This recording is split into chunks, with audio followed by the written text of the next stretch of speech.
On this episode of ClearProp, we'll talk about the reality of how much flight training costs, including the different options with which you can pay for it.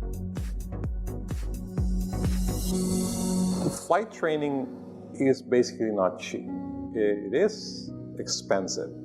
Is it worth it? Yes. But you have to get into it for the right reasons. I funded my training through a trust fund my grandparents left me. So it was something that I guess they really made sure that I would follow through with the dream of becoming a pilot. I volunteered to do odd things around airport hangars like wash cars, pick up somebody's children from school, run errands, for example, or have somebody's cars fixed. In exchange, they would allow me to join them in their flights. So whatever hours I could get doing that was important to me. At the time I flew with PAL-AV, it was fly as you can pay. So what happened was we had to pay for the ground schooling right away. And the flying part, the only requirement we all had was to pay at least $3,000 a week. So it's not that heavy.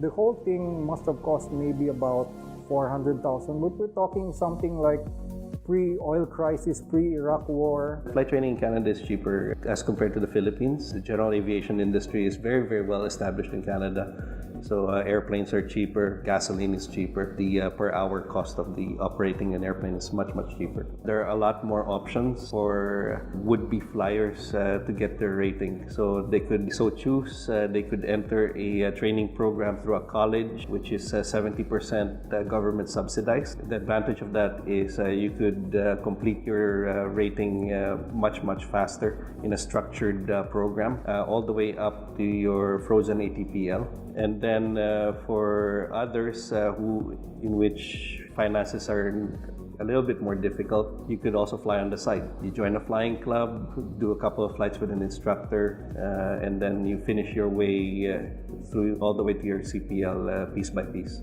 So that's the road I chose. Everyone can be a pilot. I've seen people from different walks of life become pilots. In Cebu Pacific, we just released a fairly recent one. Our recent first officer, he used to be a cabin crew. I then tried to look for ways to get into flying. My mother, being widowed, had no money and she couldn't help me with the cost of flying lessons.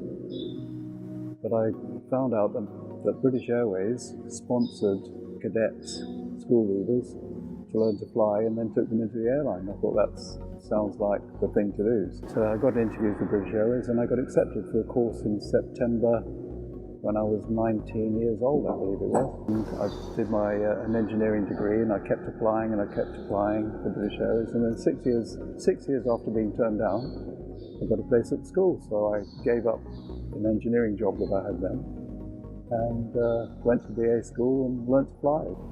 I really wanted to fly. I really wanted to become a pilot. I wanted to continue what my father was not able to do. I started to search, how can I do it? Joined Philippine Military Academy as a high school graduate. The minimum is high school graduate. It's a long process. Fortunately, I was able to get it, pass, and then join the Philippine Military Academy. Finish PMA and then join the Air Force and become a pilot.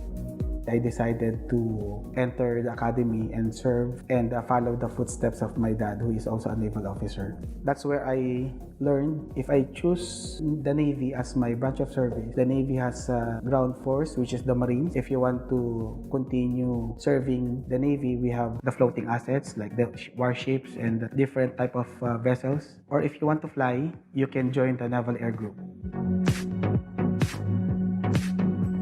It takes 4 to 5 million pesos to take you from zero to a commercial pilot's license. If you cannot afford this, one option is to borrow money. The most common place to borrow money from is from a bank. There are 4 things to remember when you borrow from a bank. The first is you will have to pay it back. There is no escaping that. You cannot default on a loan. If you don't pay back the loan, you will get a bad credit rating in that bank. And banks share bad credit ratings with all other banks. You will never again be able to borrow money, whether it's to buy a house, pay for a medical emergency, or grow your family. Remember, you will always have to pay this back. The second thing to remember when you borrow money from a bank is that they will ask you for security, or collateral as they call it. You would have to surrender something to the bank that they can take possession of if you fail to pay. So you may give them a title to your house. You may have to give them physical or real property in order for them to lend you money. The third thing to remember about borrowing from a bank is that they will always charge you interest. Banks have to make a profit, otherwise they cannot survive. Banks will borrow money from a depositor and pay that depositor an interest rate. Then they will lend you the money and charge you a higher interest rate. They make a profit from the difference that you pay in interest and that they pay the depositor in interest. All banks do this. You have to pay interest. And in many cases, you pay only the interest for the first 5 or 10 years. That's not good, because that means the principal amount is not coming down because you're not paying it back yet. You're only paying for the interest. This is the way that they keep the loan going in full, and you're paying interest for a long time before you even start paying the principal back. The last thing to remember about borrowing from a bank is that they will not lend you the entire amount. Banks want to see you contribute to your own project, to your own dreams and aspirations. So they will want you to put up your own money for a part of the training. If you need 4 million pesos for your training, they will probably lend you only 3 million. And you would have to put up 1 million pesos out of your own pocket to pay for the rest of your training. This way, they can be sure that this is a true project, something that you are totally committed to before they lend you money.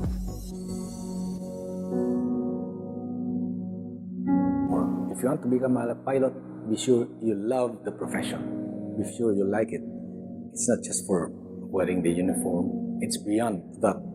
And you have passengers, you have also responsibility. Huge responsibilities.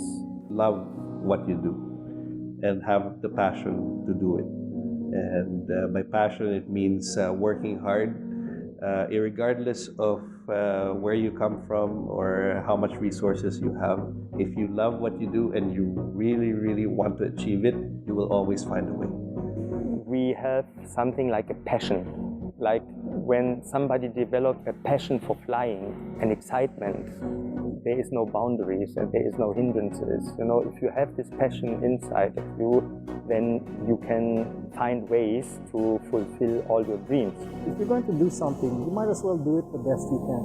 And then later on, the reality of it is, if you want a job, there are going to be many applicants with the same credentials you have. So the question is always the same. Why should we take you over somebody else? But those that persevered, those who really wanted to do it, those who kept trying, all got jobs. And they all got into the airline, every one of them. You have to keep up with the technical side. You've got simulator checks, and at any of those stages you can fail. One of those values was to put in an honest day's effort, or to be honest about things. I know I've told Mr. Lance this long ago. I will not take your money without giving you the full value of it back in return. So it was a professionalism thing on my part as well. You pattern yourself on your own understanding kung anong kaya mo. Because we have different, may meron tayong iba't ibang kakayanan.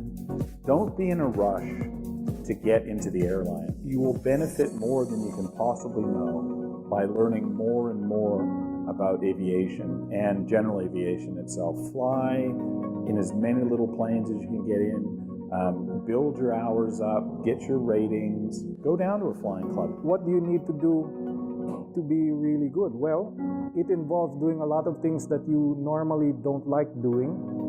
But if you want to get up the ladder of success someday, I believe you have to get used to doing the things you don't necessarily want to do. You may be the smartest guy, but if you we have the wrong attitude. It's either you're not going to be happy or you're not going to be successful. You will be a pilot, but not those two. I've learned na hindi kailangan tatlo eh. Isa lang talaga eh. Attitude eh. Right attitude. Everything will come to follow. If you have the right attitude, yan, mag-aaral ka, marunong ka makisama, lahat eh. Kumbaga, it encompasses everything. It's more about the mindset of the training. And regardless of what path you choose, if you have the correct mindset entering this profession, then you will succeed. Safety. There's no more bravado. There's no more show off. No. Do what should be done. Follow the checklist. Stay within the limits. And have CRM. But you, all of you, being the future of aviation, should hold yourself to a very high standard to which I have held myself and to which standard I have held all the other pilots I have held.